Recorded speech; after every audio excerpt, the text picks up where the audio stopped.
This is the Symposium podcast with E. Wright and Romero.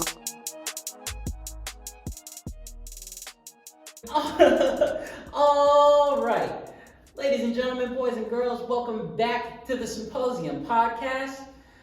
On the other side of the chair, let the people know who you are, sir. What up, what up? I go by the name E. Wright. Thank you for joining us here at the Symposium podcast. I'll kick it back to my far right.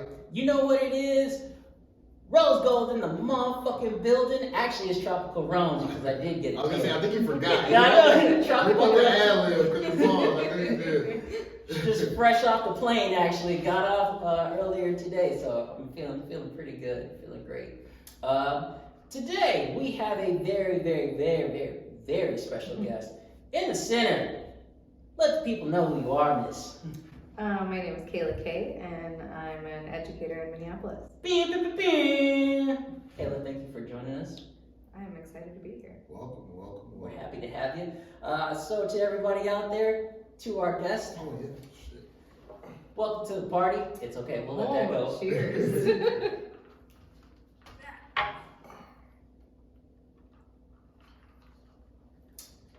Delightful. I'm feeling the energy. It's It good. feels good. It's good. Uh, I was high at first, like, all right, we got to do this. But then once everybody came in chill, I'm like, all right, boom. Yeah, just came. Yeah, came full circle. Check in. How you doing, sir? I'm well. I'm doing well, man.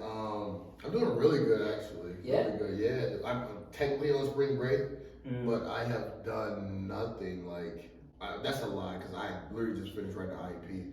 But I wasn't stressed about it. Like, Nice. and I just had some time to myself, Mhm. like yesterday. Like, I just went and recharged, and you know what I mean? Just, I saw a quick video on Instagram. You went to like Duluth? went near Duluth, Okay. Duluth, Willow River, like mini cabins up there. Yeah, I saw Literally that. just went for a night, like fuck it, was nothing there. I just, chilled with Gigi, and I wish it was weather was a little nicer so I could have been outside more, but it was cool, man. Like, I literally just vibed and didn't do anything, and it was just like a reset, a nice reset for me. So yeah, back, I'm chilling, Nice, brother. We'll see. Nice. How about you? I'm great. I got no complaints, sir. Was down in Florida with the family. Was in Sarasota, kicking it, learning about stuff, learning about money. I was gonna say, I'm assuming you were. Learn more. Got some gems. Yeah. And yeah, it was a good time. It's always a good time to be with family and of course in warm weather. You look in good spirits. Thank you, brother. Good spirits. Now, hopefully, my bank account will do the same sometime down the road. Yeah. But yeah, more than anything, I feel pretty good. Kayla, how are you? I'm doing okay. I came into this week with a different energy than I've had the last couple of weeks, so I'm just trying to let go of what I can't hold and be at peace with where I am right now. So I feel pretty good. Good, glad to hear. Don't worry, you can let some shit go. Definitely. Pretty soon. Yeah, I'm like, there's a lot going on, but for all intents and purposes, I feel pretty good. We gotta edit, but just in case you don't need to. Don't worry, we can bleep out whatever you want. Perfect. And then that all right, so with all that being said, quick news? Yeah, you got it. I mean, I can say it. So quick topic for that is news to me. Daylight savings, apparently it is possible, it's not gonna happen, it is possible that daylight savings will no longer be a thing in the US. I believe they said we'll do it like one more time. We'll go back, now we're in 2022, and then we'll go forward in 2023, and then that'll be it. If it's passed. So, thoughts on that?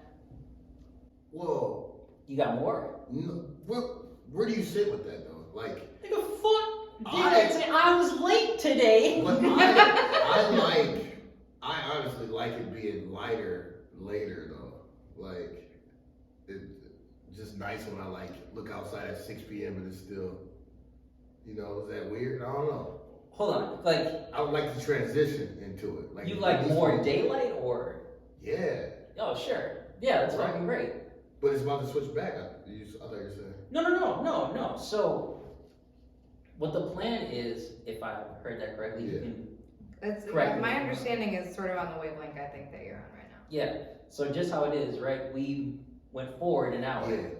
So that's what it would be. I just hate it being dark as hell at 5 p.m. Yeah. So once it, So whichever Like, one we'll ain't go that, back. Let's stick with that. we'll go back one more time. Yeah. Like we'll go back an hour, and then 2023, we'll jump ahead. Oh, gotcha. Okay. But the But reality they don't say is, that the part. reality is the Earth is moving. Yeah. And so Yeah. the sunrise and the sunset changes regardless of daylight savings. Yeah. Correct. So there are going to be longer and shorter days, Right. regardless of So daylight why do we savings. do that anyway?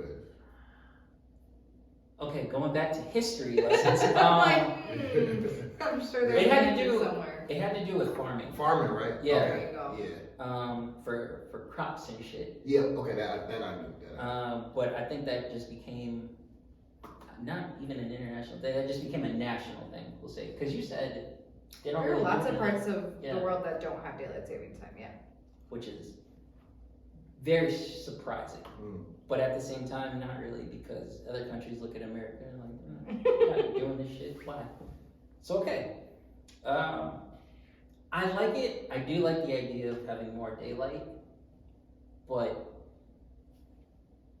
I don't know why. This time around, daylight savings is really fucking me up. Straightforward rocked me this Yeah. time. No. Me too. I felt Me too. It was tough. destroyed. It was tough. Look, listen. All right, I got up, so I was in Florida. We're already an hour ahead, right? Get off the plane, I'm running around doing some quick errands. I get back to the crib. I'm like, okay, I have an hour before I have to meet everybody. I put my phone on the charger. Don't even see it. I'm looking at the clock on the oven. It says 5:22. I'm like, okay, I still got a little bit of time. I look at my phone. It says 6:23, and I was like, fuck. So that messed me up. So fuck daylight savings right now. In the future, I'm for it. Same. Yeah. Same. What's your stance? I could go with or without. You don't give a fuck. I really don't. Yeah. Okay. Bigger fish to fry. Yeah, Absolutely. yeah. Absolutely. She's not thinking about that. Like, She's like, listen, I don't I care. don't know. Let's get to the real You shit. gotta tell me the time. As long as my phone updates, I'm good. All right, solid. That's all we have for news. That's news to me. Did you have anything else, Ethan? Yeah. So let's get into it. Let's talk about why this young lady has graced us with her presence.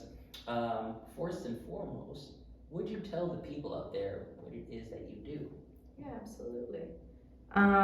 So I work with Minneapolis Public Schools as a teacher on special assignment. So my teaching licensure is in Spanish World Language, Nice. but I'm on special assignment doing technology support for teachers and staff.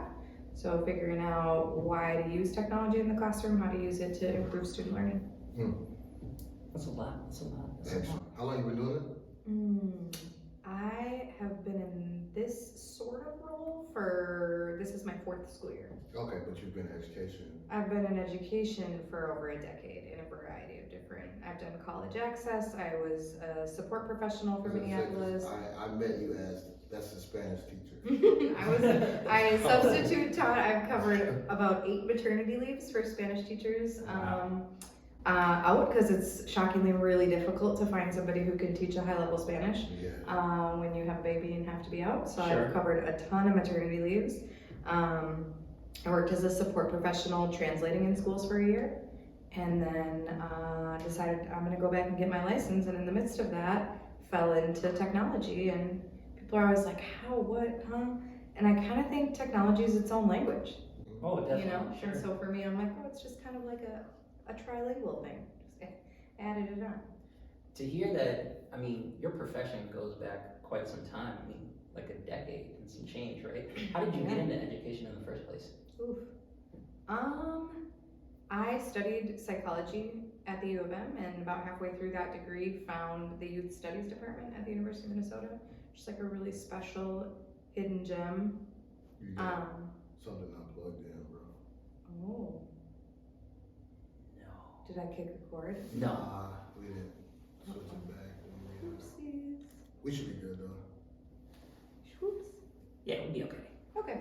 Anyways, So I studied psychology at the University of Minnesota, and in the midst of that program found the Youth Studies program, which is a significantly smaller major, tiny little pocket of people over on the St. Paul campus, hidden gem for sure. And that is just super grounded in folks who are working with youth in different capacities, and I really fell in love there. And so I actually really went into my professional career post-undergrad thinking I do not want to be a teacher, and I did not want to be in the education in such a formal way. I really wanted the flexibility to be able to work with kids outside of the confines of curriculum and those kinds of things. And so I started out doing college access. So I was more like a coach role in schools with kids. And then I worked abroad for a while as like a program coordinator for study abroad students. yeah. And I ended up moving home because my mom was sick, so I was in Wisconsin for a little while, helping take care of her, and I needed a job. And she was like, "You are fluent in Spanish, and we need a Spanish teacher." So I jumped in as a substitute, and I worked for a year substitute teaching. I started out in a Spanish room for 8 weeks, and then got asked if I would be willing to do high school EBD. So special education, emotional, behavioral stuff, which Eric's super familiar with. And I was in a super small town in Wisconsin, and the EBD kids, it's like a really intense room, and to find a substitute for a maternity leave for a 12-week period of time, people were like, hell no, I am not interested in working in that classroom. Yeah. And I was like, ooh, that's my jam, those are my kids. So I jumped in, and I worked for her for 12 weeks, and then the other EBD lady also went on maternity leave right after. So I rolled from one to the next, and I was like, oh, this substitute teaching gig is really cool because I moved back to Minneapolis, and I was like, okay, I'm gonna just sub for the cities. And so I've worked in almost every building in Minneapolis public schools across almost every subject and every grade level. And I think it takes a special skill set to be able to step into a classroom with kids and get anything done in one day when you're a sub. And so most people really, really hate that role, and that is just totally my jam. I loved it. What's been the biggest challenge as far as being a substitute teacher? Because just as you said, you're going into a classroom, they're not familiar with you, you're not familiar with them. You're just like, okay, this is what's going on. Yeah. I don't know. I loved it. If I could have got health insurance and benefits doing that job, I probably would have stayed doing it, to be honest. I think the challenge is, the schedule's different day to day. So just figuring out where you need to be in a new building at a different time and what the schedule is, and also like reading what the teachers laid out for you. Everybody does sub-plans really differently, and so figuring out the technology, figuring out, okay, what is it that we're trying to do today. I kind of thrive on the puzzle of it all. Okay. So. You like the rush. Yeah. I think so. Fair. Okay. And so then I decided, well, here I am, I'm in this, and I could use some real benefits in like an adult job. So I started my licensure. Good for you. At the same time, not so good because there is a situation going on right now. There's a situation. Right. And I would call it news, in fact. Oh, Definitely. definitely. So I guess let's just get into it. Oh yeah, get going. So, Minneapolis Public Schools is currently on strike. We are. This is day what? We just wrapped up day 13. Just wrapped up. That is insane. Student days. And Okay. the negotiating team has negotiated over the weekends. So there's kind of 2 different day counts. Oh, okay. Right? So some people might call it day 17 if you're counting the 2 weekends that they've negotiated, but 13 school days. Wow. Either way, you're looking at 2 weeks. Tomorrow will be week 3. Finish week 3 of kids out of school. Unpaid. And no kids in school. No kids in No school. learning and unpaid for 3 weeks so far. 3 weeks tomorrow. Damn. Have you ever experienced anything like this? Wait. Before you answer that, let's backtrack as to why this is happening. Shit, true. I appreciate that. Okay, so I'll kind of touch on both of those things. Minneapolis Public Schools has not been on strike since 1970. Right. Or 71, somewhere in there, right? So it has not happened in a long time. And so that strike, actually, prior to that strike, elementary school teachers did not have prep time. So when normally teachers have at least one, if not two prep periods during the day where they can grade and plan lessons and figure things out. At that point in education in the state of Minnesota, middle school and high school teachers had a prep period, but elementary school teachers did not. So they taught all day, back to back. And so that strike lasted 20 days, and it is the reason our elementary school teachers have prep period.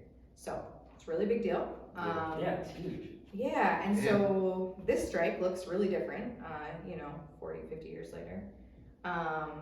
And part of what's different about it is we're teachers, but we're also support staff. Right. So the teachers union is one union, and our support professionals are, we call them ESPs in Minneapolis, so educational support professionals. Yeah, we call them paras, like paraprofessionals. Okay. That makes sense. Same thing.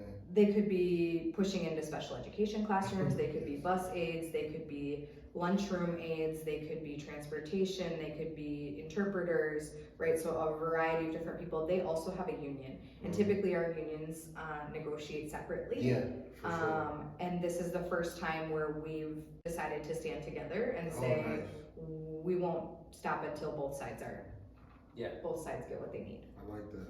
So what we're asking for is a lot, because there's two different sides to the table, right? So the biggest sticking point for both sides, I think, are our ESP staff, so our educational support professionals. I think numbers, and I guess I'll just preface with this, is there's a lot of numbers being thrown around in the news, on social media, all over the place, and it's really difficult to talk salaries because the salary schedule, and Eric, you'll be familiar with this, is like a big grid, right? So as a teacher, the more education you have, it's like you move you over. move over. Yeah. And the more years you have, you move down. Right? Yeah. So there's over 100 different salaries depending on how many graduate credits you have and how many years you've been in the district, right? You're moving over. And I think for paras and ESPs, isn't it like seniority almost? Or it's just, It depends on your district. It depends on the district, right? Okay, that's what I thought. So in Minneapolis, this is part of what's on the table right now, our support professionals do not have an automatic step increase with their years. Damn. That could be different in other places, but our teachers get an automatic raise every year. I believe in our district there is a little step for paras, but it's not much, to be honest. It's not much, but I think after a certain amount of years it is or maybe every 3 or every 5 or something like that. But it's not much. And so I don't know specifically what the paras stuff looks like, but one of the biggest points of conversation on the table is that their salary schedule starts at $24,000 a year. Damn. That's nuts. Our behavior deans are paraprofessionals. They have families, they have kids. You can't live on $24,000 a year. That's not possible. Especially the work they're doing though. And I just saw an article that came out today that was 90% of physical and verbal assaults on staff are to paraprofessionals or support professionals, right? Definitely. They are fielding the brunt of behavior and highly activated situations. Front line of all that. Absolutely. Teaching wouldn't be possible in our classrooms without those people. But at the same time, not you guys, but somebody must be thinking they're expendable. Absolutely. Oh, absolutely. So. Because they also have no seniority protections. Yeah. So those are the big things on the table, and what Minneapolis is asking for is that our support professionals, that their salary schedules start at $35,000 a year. And with the school years we've had since this pandemic, nobody wants to do that. Nobody. Literally, we've had open positions sitting in every building for the whole year. Okay, imagine we go to distance. What do they do? You know what I mean? We've had some. Oftentimes, those folks never had touched a computer in their jobs, Exactly. and then they were handed a Chromebook. They're forced to sit in online on a class just to make sure some kids aren't messing around, or to one-on-one tutor when they don't even know. Yeah. You know. Often they can't even access the platform, let alone, and that's where my job comes in, right? I'm often on the other line, okay, you can hear me, you can't see me. Let's try to. And support doesn't get be any. connected. They don't get any training for that. You They know, have no professional development days. When we have to go to professional development, they're just off. They have no professional They don't development even- days, which is yeah, on the They table. don't even get that. And often they're only contracted for 30 hours a week, Yeah. which means they don't have the opportunity to get the Right. level of pay. Like if we bump them up to 40, then that would automatically already bring the salaries up a little bit. And so that's been a really big point of conversation on the table. Yeah. So what's the pushback then? I mean, you laugh. Well, okay, so these are the big numbers for the support staff. Do you want me to first review kind of what's on the table for the teachers? Because Yeah. I think the pushback is kind of a myriad of all the things, right? Yeah. So, which I guess I should say, within the teachers union includes our, and I could be saying this wrong, I'm not totally positive, but other folks on strike right now are our school nurses, our social workers, our counselors. Like Yeah. they're Yeah. also Just our in solidarity, right? Like, they're in our union. Yeah. They're part of our Oh, union. So okay. no, they're also on strike. Okay. And so for the teachers union, which includes those folks as far as I understand, Mm-hmm. the things that are on the table are we're asking for one social worker in every building. Sure. Legit. That's being shut down.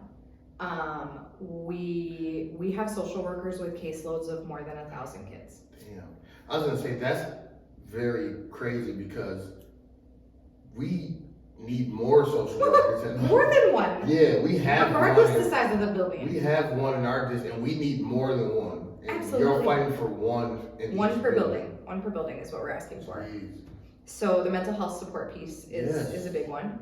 You need mental health for you. got Hello. that. Yeah. Especially after pandemic. Mhm. So that's a big piece on the teacher contract. The other is recruitment and retainment of teachers of color. Yes. So I Yeah. think a really big conversation point is that our support staff are more than 50% people of color. So you walk into the buildings and our staff look diverse, Mm-hmm. but who's getting paid?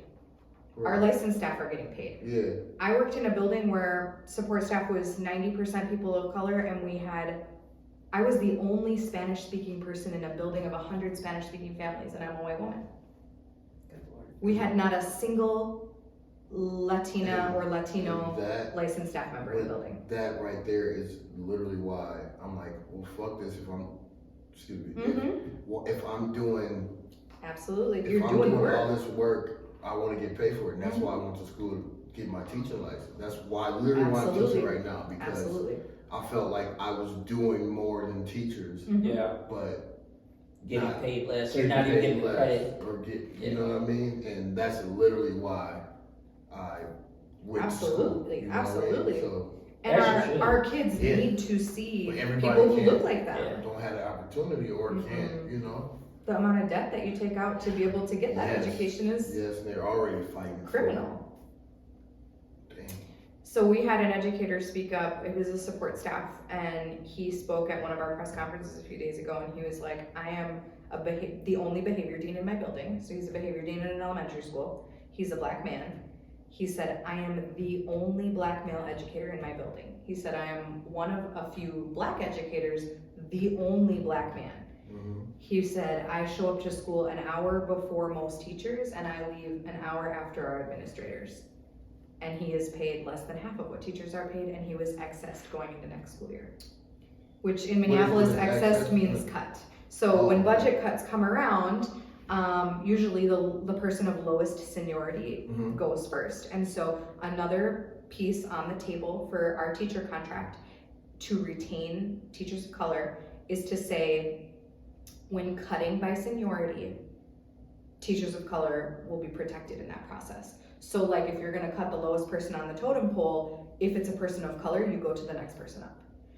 And that is something, according to our union leaders, that's not written into almost any other contracts in the country. So it's a really big step toward potentially legitimately protecting some of our educators.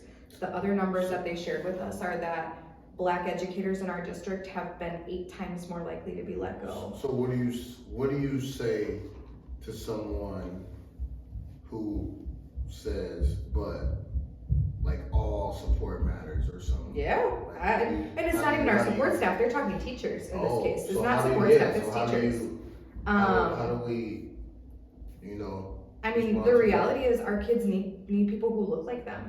And I think Very true. in our schools, our educators of color, especially in our urban schools, like Minneapolis serves some of the lowest resourced kids in the state. Mm-hmm. And they need people who can be responsive to their needs. They need people who look like them, who talk like them, who understand their experiences, and who they believe understand their experiences. Yeah. And I don't think that we can just keep pulling folks in as tokens in support staff professional positions and using them in that capacity. It's not fair. Absolutely. Damn. 8 times more likely. Our black educators in Minneapolis public schools are 8 times more likely to be fired or let go. There needs to be protection written there, right? Like those are like racist systems embedded that need to, there just needs to be language there. Okay. I don't know if my question was answered or not, but I'm sorry. no. This is all good information. But so hearing you guys speak on this particular subject, and plus I talk to you on a regular basis, so I have an idea as far as how you guys feel and where you're coming from. But the other side, absolutely, that's the part that I'm very interested in, because it's like these are clear things and they make sense. Yeah. Oh no, she didn't mention the other side yet. So what is the other side? Like, what is their point of view? Well, the district, right? So So what is the district? What's the pushback, or what are they? Yeah, the last point I'll say about money, right? Because it all comes down to money. Yeah. Is teachers? I mean, the teachers union started out by saying like we want 20% raise for teachers. Mm-hmm. Okay, I think everybody knew nobody's getting 20%. That just wasn't going to happen. We're down to they're asking for 3% for teachers. So What's the first number you just said? 20 to 3. to 3. We're down to 3. Damn. Not even half. Not even half, right? So we've like really chipped away. But again, you see all these numbers kind of flying around, right? Like, oh, teachers make on average X dollars. When the salary schedule has hundreds of numbers on it, that average is misleading, right? So I do think that there's been a lot of conversation around like, well, teachers in their first 6 years, if they're on the first 6 steps, will get 12%. But then if they're after step 6, they'll get 3% or something, right? So there's been a little bit of conversation around that. And I think, so the pushback, the union has said the district has $250 million of COVID money that needs to be spent. Okay. And many districts around the nation have spent that on staffing. The district is saying that's one-time money and it doesn't have longevity. So we can't increase folks' salary because down the line, we're not gonna have that money, right? Okay, on the flip side, our current superintendent, since he started his term 6 years ago, the numbers that I've seen, and numbers are flying, so, take it for what it is that our student population our enrollment has gone down by 6,000 students since he started. 6,000 students is equal to $1.2 million of state funding. If you're I pushed into a classroom 2 weeks before the strike and had a chair thrown across the room. When you put kids who have been experiencing trauma, trauma over trauma over trauma for the past 2 years into spaces where they're overcrowded. I went into a Spanish room with 49 children in it. 49 middle schoolers. Like, have you ever been in a room with that many 12-year-olds? Are you kidding me right now? That's insane. That's nuts. That's actually like, insane. I was trying to help the teacher do attendance the first week and we could barely get all their names to even know if they were in the room with 2 adults. That is insane. So when you compact all those kids into one space with that kind of trauma, overloaded, the parents who have the means are gonna pull their kids. Sure. They're like, absolutely not. I am not leaving my child in that space, and understandably so. And so if enrollment continues to decline, our funding continues to decline. Right. So the union is saying you need to invest in properly staffing our classrooms. So classroom cap sizes has also been one of the main points, right? Like, we need cap sizes on our classrooms. You need to invest in our schools and our staff so that they are healthier, safer, more stable spaces, so that our enrollment turns around. And in turn, our funding will turn around. Do you have a question? Does that help see kind of Yeah, the other yeah. side? Yeah, go ahead. Here's something that I've been wondering about since this all, I guess, transpired. Yeah. You know, just as you said earlier, the last strike, even a big strike, was in the 70s, right? And with some of the things that, you know, you guys are talking about, the reasons for them right now, they're huge. Absolutely. Something that I'm wondering though is like, why did it get to this point? You know what I'm saying? Like the things that you're asking for, these are like hard hitting Absolutely. topics, and Absolutely. I can understand the pushback. Like you're not gonna just get it. Dollars. Yeah. It's a lot of dollars. But you know what I'm saying? Like it took Why a did it take strike. so long? Yeah. I'm sorry? Like you saying, why did it take so long? Yeah, because you know, these are things that have been happening for God knows how long. I personally think, and you can answer for yourself, I think we're in a time where we got a lot of, you know what I mean, like this generation is kind of tired. Okay. I think, like we always talk about, I think social media plays a part. Like you can get heard. I think people know. I think they know we can get heard right now. I think like, you know what I mean. I just think it's more of that culture. Like we're not gonna keep getting pushed around. I think it started, you know, with the injustices. Like this is an injustice. You know what I mean? Yeah. And I think just it's that culture that we live in right now. It's like, all right, fuck this. We're not gonna keep taking on that. keeping. Yeah, you know what I mean? It's like, and that's how I personally feel. Yeah. Cause that's a great question. I was thinking about that the other day. I'm like, you know, like like you said, why did it take so long? Like we can say that about everything, you know what Absolutely. I mean? But Yeah. like I think people just got that fight in them, you know? Like, and that this is a sacrifice, a huge sacrifice. It absolutely is. And yeah, man, it's just wild. I don't mean to take care of No, it. absolutely. I think about it a lot. I come from a family with two very strong union parents. My dad is a carpenter and my mom was part of like a school union in Wisconsin, and unions were busted in Wisconsin a couple years ago. Yeah. So I've just like always been surrounded by a lot of strong union feelings, and I think we're really, really lucky to have the right to stand up and do something. And I'm like really thankful for that piece right now. I two things I guess that come to mind for me are 10, 15, 20 years ago, Minneapolis was the highest paid district in the state, and we are now number 47. That's not really surprising. And I only say, for me, I only say that because you and I, we talked about this multiple times, especially last year. We were talking about how, with education, specifically with African American children, how when it came to math, they had the lowest scores. Yeah, we did talk about that. Yeah, I remember.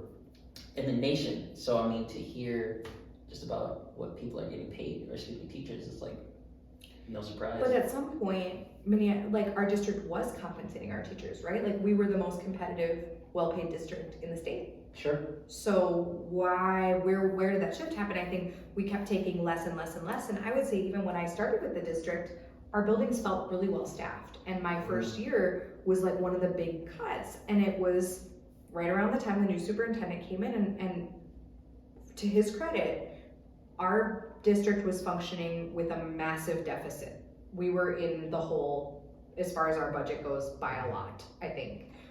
And he's nearly balanced our budget, or maybe has balanced it, I don't know. He's definitely pulled us out of a lot of debt.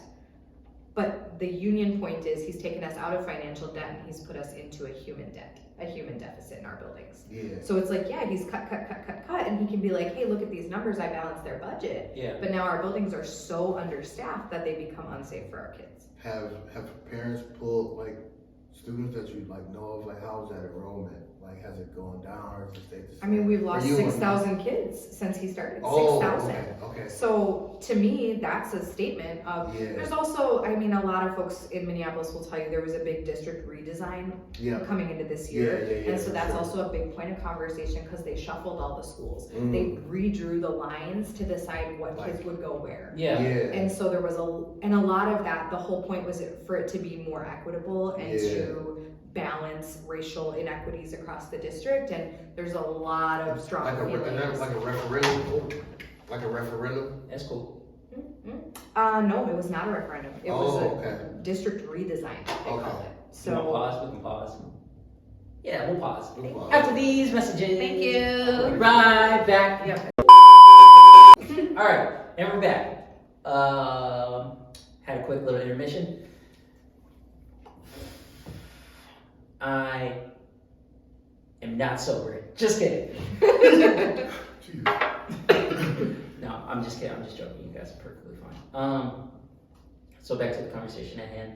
We're talking about the strike, how that came to be, in some very hot topics. Here's one thing that I was wondering about. Wait, did your question get answered? Yeah. Okay. So the last thing I asked was how the enrollment was. Yeah. Has it been less or the same really? Mm-hmm. It's dramatically low. Yeah, so that's nuts. Dramatically low. And my question was kind of answered as well, but I kind of want to go back to this. This is Yeah. a mental health podcast. Absolutely. All we do is talk about it in different subjects. But, to hear that that's a part of the conversation with this strike, Yeah. that's something that I've never heard of before. And again, I asked the question, I'm like, why is it now, here in 2022, mental health is now part of that conversation in school? Yeah. You know what I'm saying? Like, there's always been a counselor, there's always been a social worker, but I don't think it's ever been like to this degree. We're saying it has to be there. If Yeah. it's not, Yeah. you're breaking our It's contract. mandatory. Like they're fighting for one Mm-hmm. to be in each school, like one. One social worker per building. And we're like at times we need like more, More. at least two. Yeah. There's We so have many kids some- that, especially there's so many kids that's not well. Can you You know? imagine 1,000 kids? That's not effective. How are you? You can't know those students, let alone provide services. Sure. Nate was on here and he talked about that. Absolutely. So I think the pandemic has brought mental health to the forefront in Yeah. so many spaces, right? Yeah. So I think that's part of it, and maybe that has made the conversation, I don't know, more.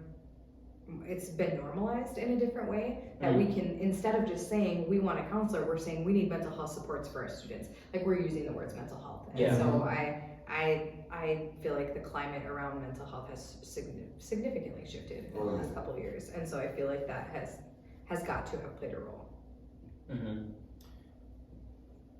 It still doesn't I mean, it has to be, it all has to come down to money, right? Absolutely. Because I mean, with the things that are being For asked, sure. It costs money to have a social worker in every building. yeah, It just does, I don't know. That's what we're See, gonna my question is just like, why are they so reluctant to spend this money? Like, we need. say. Yeah, that's what like, I'm wondering. People need to be paid more. Like, shit is real out here. Like, Absolutely. it's just crazy to me. It's crazy to me. And I'm sorry. no, Go I ahead. think teachers haven't gotten a more than 2% raise in, I don't know, more than 10 years. And Like- when you look at inflation, it's like inflation's up 5% since last year. Yeah. So, all right, put it this way. Like, we all know, like, educators should be paid more. Obviously, that's been that way. Sure. Yeah. Absolutely. Okay, we just talked about it. So this pandemic, when those kids were at home, Mm-hmm. Yeah.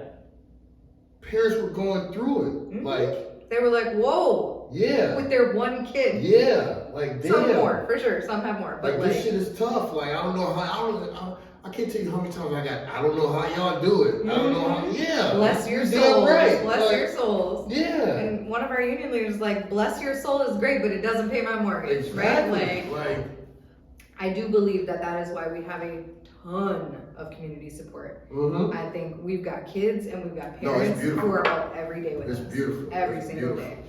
And I think our support staff, specifically our educators of color and support staff, I mean, we're not getting paid right now. And I don't think people realize that. So we're 13 days. Tomorrow's our first missed paycheck. We'll have a full missed paycheck plus a week.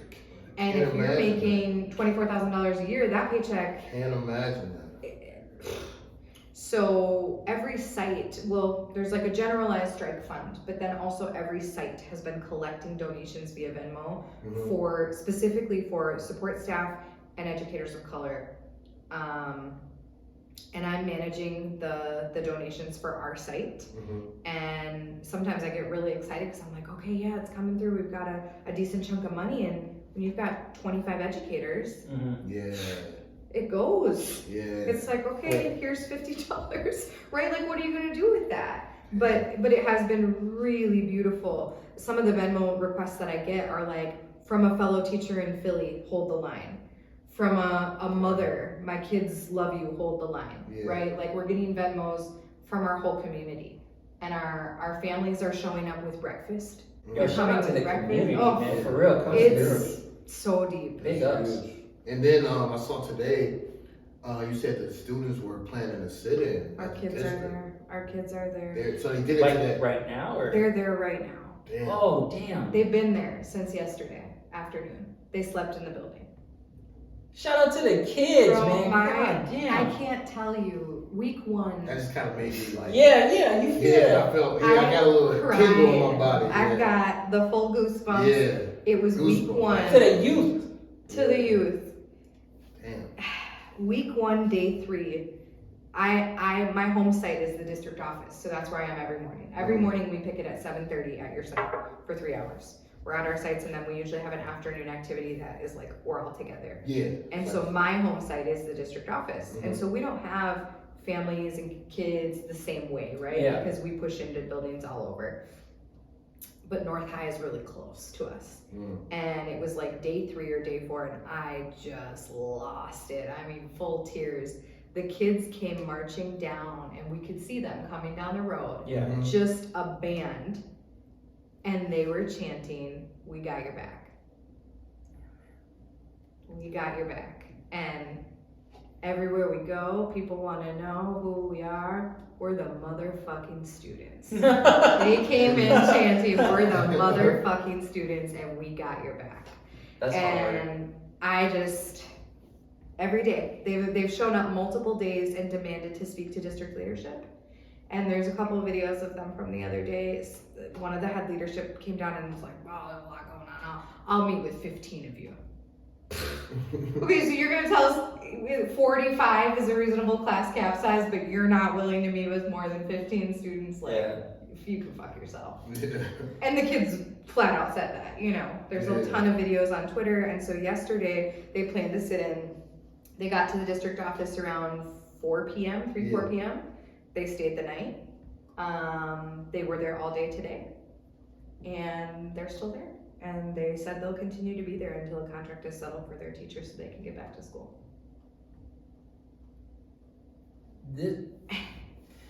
I love them, man. It's like, if we didn't remember why we're out there every day, they show up to let us know. Right. To remind us. Like, it's you definitely it's for the money, but at the same time.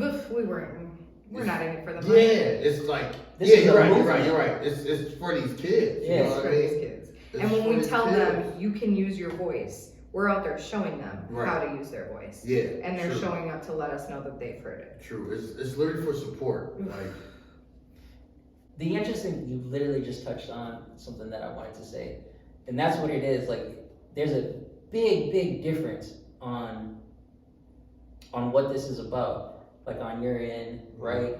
You have support of the people for reasons. Absolutely. But the flip side to that clearly is money. And I was thinking, I was like, have you guys heard the story about John Paul Getty III? it's You've heard it. but You've heard it before. Okay, tell us. John Paul Getty III was a billionaire. I believe this took place in the 70s.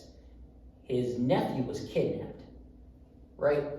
So it was ransom. And the kidnappers were saying, give us $17 million, or every time that you say no, we're gonna cut off like a piece of your nephew. Straight up interview, like they were interviewing the third, and they were like, what are your thoughts on this? What are you gonna do? Like, they said they're gonna do this to your nephew if you don't give them $17 million. And he looked at them and he said, I don't care. he chose the money Mm-hmm. over getting his nephew back. Now, this is a completely different situation, but at the same time, you kind of get the insight of a person's not only mindset, but of a system. It's like, okay, you guys can be out here, you can protest, you can do a sit-in, but you want X amount of dollars for this? I don't give a fuck what you talking about. Like, you get what I'm saying? Like, you can push as much as you want, but as long as somebody is thinking, all right, but that's like a mill. I'm not sure if I want to give you a mill. Maybe I give you like a stack. Because if you asking me for a mill, get the fuck out of here. Like, that's kind of what it seems like to me. Like, you're asking for X amount of dollars, and they're just like, you're a dollar sign, basically. Absolutely. Where these are real lives. These are people that need things. Working for them. Yeah. You know what I mean? You're put in place to help their business or system run. You know what I mean? Their system run. And it is a business. It is a business. It is, but it's crazy. Like, yeah, like there's like you literally get paid for kids to come to your school. Like, you know what I mean? Yeah.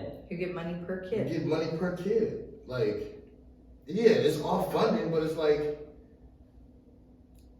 just spread the wealth so they can, you know what I mean? They're working too hard. They're working too hard. And the district has, or the union has some numbers, and I don't know, I couldn't quote them, but there are numbers that our district has come to the end of each year, the last 3 years, with revenue. Mm-hmm. And so what the union is saying is like, zero us out. We don't want revenue. Mm-hmm. Pay our fucking staff, right? Like, that's we don't need to be that kind of business. Right. We don't need money in the bank at the end of the year. Like, please do what we need to do to pay our staff. Yeah. And one of the chants that's out on the line every day is, what about the kids? Mm-hmm. And their response is, exactly. Because we're in the classroom with those kids. Yeah. And it isn't safe and they're not learning. Like, the kids are stuck at home now, not learning. Like, not even distance learning. You know, I had a conversation with a kid, and to your point, teachers can't post online because we've been locked out of our accounts. Yeah. So even if we wanted to post, like, technology has closed, we've been shut off, our accounts are shut off. So we cannot. So you think about high school kids trying to prep for AP exams, those exam dates aren't going to change. That's what. And they've now missed 3 weeks of school. Like, think about like when we first went in again, the pandemic. Yeah, absolutely. That senior class. Now this senior class right now for Minneapolis, like. I talked to one of the students who led that. Which ones, like the ones that maybe needed this extra, you know, Absolutely. needed more time in school that were behind or something out. What they gonna do? Well, and one girl, she was the student leader who came in that first day, and I caught her as she was coming out of the building that first day. And I was like, thank you for being here. We appreciate you. She's like, thank you for all you do. And she was like, man, I'm a senior and I just want to go back to school. Yeah. And I was like, we'll go back. Well, you know, we're going to get back in the building. And she's like, are we? She's like, because amongst the kids, we don't think we're going back. She said, and you have to remember, COVID hit the same month 2 years ago, and we were told we'd go back and we didn't. That's true. And I was like, man, I didn't think about that. I didn't think about that. And she was like, true. the kids, she was like, we don't feel like we're going to go back. And she was like, it's my senior year and I just want to go back to school. How hard is it to hear something like that, like from a student? You know, you're trying to comfort them and tell them like it's like this is what's gonna happen, but they're like, yeah, but will it though? Yeah. I mean, part of it is like, boo boo, we lose our health insurance in April, so like we're going back, right? Like at some point we're gonna have to feed our families. So let me tell you, we're going back. That part I feel confident about. As far as the length of the time, that, you know, that hurts my heart all around for everyone. Yeah. So what does it look like? What does it look like if you haven't been on spring break? Do you even get a spring break? What about these 3 weeks? Do you make those up at the end? I'm sure they're negotiating that, right? Can you speak on that at all? Or? You know, the district had a lot of scary emails that came out before we went on strike. Like, oh, if the teachers are going to go on strike, we're going to end up in school till July. They're going to have no spring break. They're going to have, you know, it was all these, like, the communication was just trash. Just terrible, terrible, terrible. And the union leader at that moment said, these are scare tactics. Please don't even engage with those emails. Every piece of that will be negotiated. And so for the longest time, it was like, oh, you're gonna lose spring break, you're gonna this, you're gonna that. And then about a week ago, for the first time, the superintendent said, well, all of that will be part of our back to work negotiation. So I don't think we'll lose spring break because I think too many people have pre-planned things. You know, I don't think they'd be able to cover subs. I don't know. We'll see. Because again, it'll be part of the negotiation. But at some point, they're now also in conversation with the state of Minnesota because we're under the state required days. Yeah. Okay. And we were under the number of days already last week. Oh, okay. So we were 4 days negative last week. And we might be able to, it sounds like, have some negotiation with the state. And maybe that would involve like some e-learning over break. I don't know. So it's all going to be part of negotiation. I presume we will certainly have to go a few days past what our original end date. Right. But it's going to happen to some degree, right? But I don't know that it'll be every single day. Yeah. That's just like, I mean, not just like, but like that's how I think about it with like snow days. I'm like, I don't think we'll ever get another snow day. No, now that we can do this as well, like that shit is over, right? Yeah, it's over. Yeah, but it's like, man.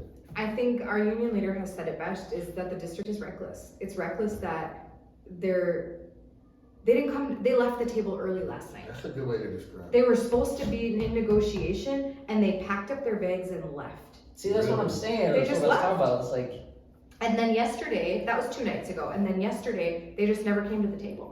The union leaders were at the district office waiting, and they were like, we'll just be here. And the statement from the district was, well, we have to wait till the mediation team tells us where to be and when.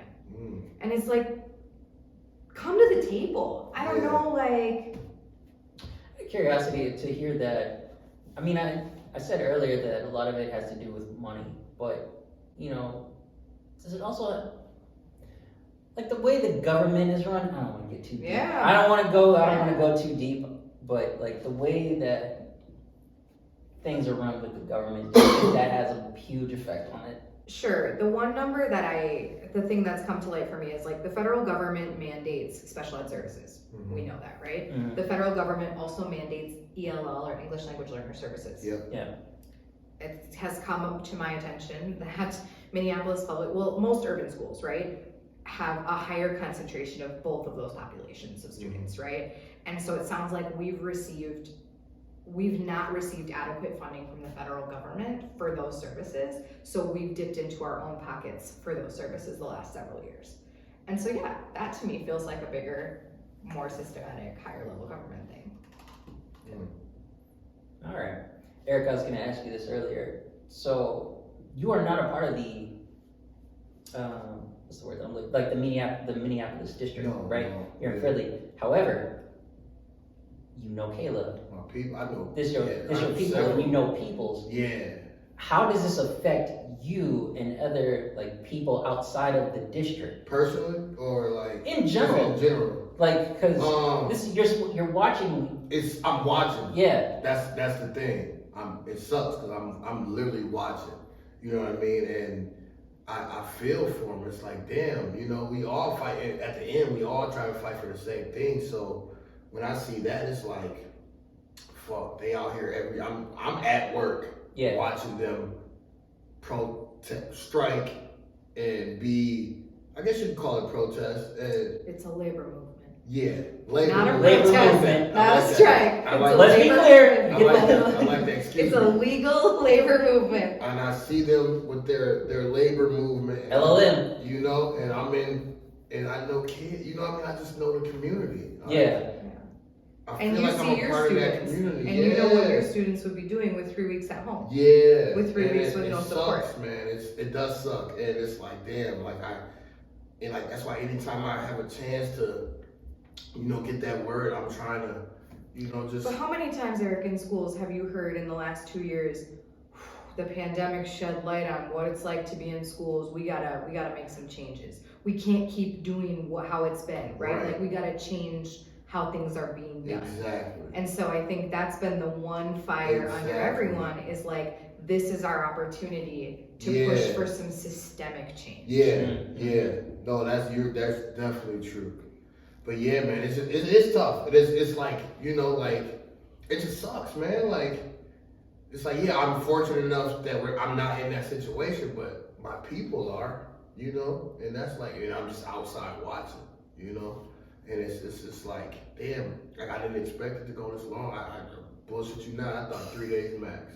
Which leads to my next question for you, Kayla. I mean, you know, I'm like, they got this 3 days, man. Like 3 days is now turned into 3 weeks. Yeah. Like that's bullshit, dude. Damn. You know, that being said, now you're going into 3 weeks, and I don't know the way that it's shaping up. It's been like this, really. It's the people versus the district in a way, and so I'm like, all right, what's next? Like, what's the next move for y'all? Like, how long can you really keep this up? Sounds like they're in final talks. The district says that they've given their last best final or final best last, which is apparently legal language, which I did not know. Okay. And so at some point, if we don't accept or negotiate through that last final best, we could get pushed into arbitration. And arbitration would mean like both parties release any control over the outcome and a judge decides, is my understanding. Okay. And so like nobody wants to go to arbitration because no. both sides lose if that's the case. Yeah. And so it sounds like the union leader said they're thinking that the support staff will have a tentative agreement today. And we hope that teachers by end of day tomorrow will have something on the table for us to vote on. But then members have to vote. And so it still comes down to a vote. it'll still come down to a vote, and I don't know what the number has to be. And somebody was actually just asking in like our group thread, like, okay, what do the next steps look like? And I'm worried because, especially at the district building, right? Like we don't see each other all day, every day. We're pushing into different buildings. We don't know one another. And now 200 of us have been on the line every single morning through -10 weather, through rain, we have been through it, and our community has showed up and we have shown up for each other. The amount of donations that I have taken in to redistribute to support staff from people on our line who are out there every day donating $200, $100, $150. It's like they're also not getting a paycheck, and they're donating because it's our community, right? Like that's what mutual aid is supposed to be. The way that we've shown up and built community is what keeps us going, and it's been phenomenal. And I'm really concerned that whatever the offer is at the end is gonna divide. I'm really worried because we're not gonna get everything, right? We're not gonna get everything, and somebody's gonna feel like. But are y'all still gonna be? Somebody is gonna feel like they lost. Yeah, you know that's gonna be tough. See, that was my next question. With everything that is being asked, and at this point really demanded. Yeah. You know, there are going to be some losses. Absolutely. You personally, because I know you can't speak for everybody, but out of all the things that are being asked, what is the one thing that you really want? A living wage for our support staff. Absolutely, like the mental health, the class caps, all of those things, but it's sick to me to have people working side by side and have their salaries be fractions. It's like some of those behavior deans and interpreters, like teachers can't do their job without those folks. And to know that they're making a third or sometimes a fourth that's crazy. of the paycheck. That's crazy. Is like, but they're paying, almost just as much for health insurance, and they don't have any automatic step increases, and they have no seniority and no protections. Like that is racial injustice. The fact that the majority of those folks are people of color, and we're bringing them in because we need them. It's important, and our kids wouldn't be successful without them. It feels like exploitation, and it feels gross. And so to me, that's my sticking point. That's my hard line. Okay. Solid, honestly. That's all my questions. I was gonna say I think this is a good. Like, we can talk about this shit all the time. I guess my last thing to you is like, as always, just like mentally, like where were you when you started? Where are you right now mentally? Good question, sir. Really good. The week before, actually even 2 weeks before, everything was like when it's leading up Do to we it. schedule something? Do we not? Are we Yeah. gonna be on strike? Are we not? It's super weird. The week before, super weird. Like, not gonna start any projects. Not gonna like. I showed up the first day. It was like, oh man, those first couple of days were bitter cold. I mean, I had like goggles, like face mask. I mean, it was cold, man. I felt like I got hit by a truck after those first 2 days. Like, we got almost 20,000 steps in, negative 10 degrees. I was so wiped, and the amount of emotion from people, I feel like I'm a sponge. And so I just felt like I got pummeled week one. And I live really close to our home site, and so in between our morning and afternoon activities, people are like, oh, can I come hang at the house? I'd be like, yeah. But then it's like I'm on all day, right? Like, I'm just like, there's no breaks. You're the type of person now, you're fucking hosting now. Correct. Hot chocolate. Ooh, fucking, exactly. Tea, all the things. So I saw when people were like, oh, what are you doing? Are you going to take a trip? What do you do with your time off? I thought I was going to lose my shit. I'm like, time off? I haven't got a second to breathe. So week one was really rough. Week two was kind of this roller coaster, like, are we not?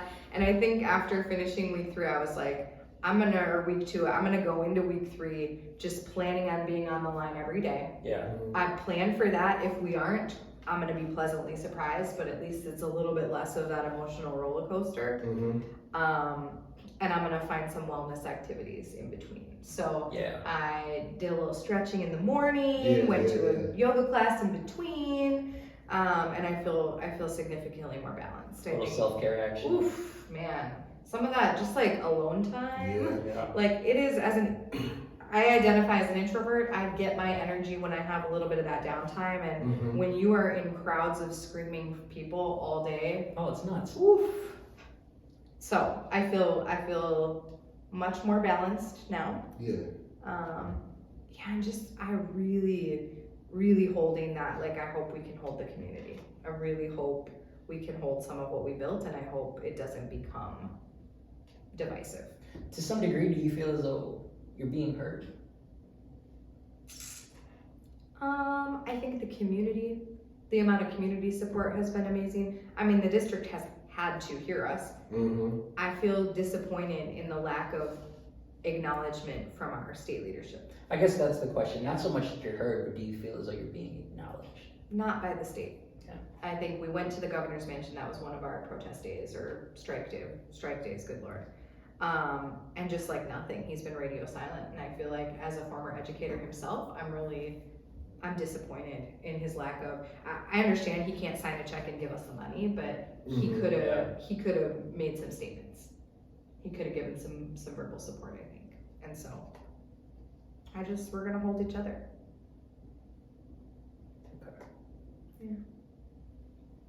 Well, it's a lot, man. It's a lot. It's a lot, dude. Damn. But the kids, man. The kids are. Man. That's what gives the goosebumps, right? That's what we can hold on to. I'm very interested, as we all are, to see how things play out. Absolutely. You have any more questions? No, nah, man. Last call? I think last call is it. Okay. So last call, I mean, you've been around Pop, but last call, we just kind of reflect on, what we talked about, and just give our last, Final thoughts on what was discussed. You in think mode right now. You don't know that. You can see it on your face. I don't know. It's a lot. We've said it already. It's a lot, but I'm like, you said it already, but these are not light subjects. That's the biggest thing. Like, this isn't. We're not just talking about a couple thousand here, a couple thousand there. Like, you're talking about people's livelihood. You're talking about people's education. You're talking about people's mental health. The big threes. Yeah, and so it's like. Threes. Yeah, absolutely. It's heavy. I don't know. I have so many questions. I have so many questions, and I can't get a straight answer. I mean, you've answered. Thank you for answering my question as much as you can. But you don't know what you don't know either. Yeah. So it's like, man, what's it gonna take? What's it gonna take to actually find a middle ground? I guess that's the thing that I'm really wondering. Because honestly, I feel like it can be resolved. It can. Easier said than done, but I don't think anybody puts something on the table that they think they know is impossible, right? Yeah. They can see the numbers. They've laid it out in a way, and so it can be done. It can always be done. So I don't know. I guess that's kind of my last thought, my last call. It's like, what does it take? What does it really take? What does it take for two parties to really come together and meet in the middle? Because just for you to go from like 20% to 3%, bitch, that is not in the middle. Not even close. So that's kind of my last call. That's my question. Like, what does it take? So for me, I just want to thank you. I want to thank you all, everybody out there that is on the front line, that is doing it for these kids. You know what I mean? Like, and I just hope and pray that, you know, shit can get resolved, and, you know, we can get these kids back in school, we can get these educators back in work, and everybody, you know what I mean, is, you know, it's just whole again, you know, because right now it's just, it's nasty out there, and it just sucks when people are in control of something like this, where it's like we really fighting over education. You know what I mean? When everything else in this world is going on, we're fighting over education. Not fighting, but you know what I mean? And it's just sucks. We talking about practice? Yeah, you know what I mean? It sucks, man. So, I mean, shout out to everybody out there, you know what I mean? Just doing what they gotta do. Yeah. That's what I got. Miss Kayla, do you have a last call? Final thoughts? You know, I just hope it lays the groundwork. I hope it lays the groundwork for some shift, because I think educators are leaving the profession. And our district alone has lost 700 educators since COVID. And that's a real thing. People need to take care of themselves. They need to take care of their families, and our educators have so many skills, man. Like, the shit that we juggle daily is unfathomable in other professions. And so I think, like, society knows. I've never met a person who's like, teachers get paid too much, right? Like, never said no one ever, right? But so then, like, put your money where your mouth is.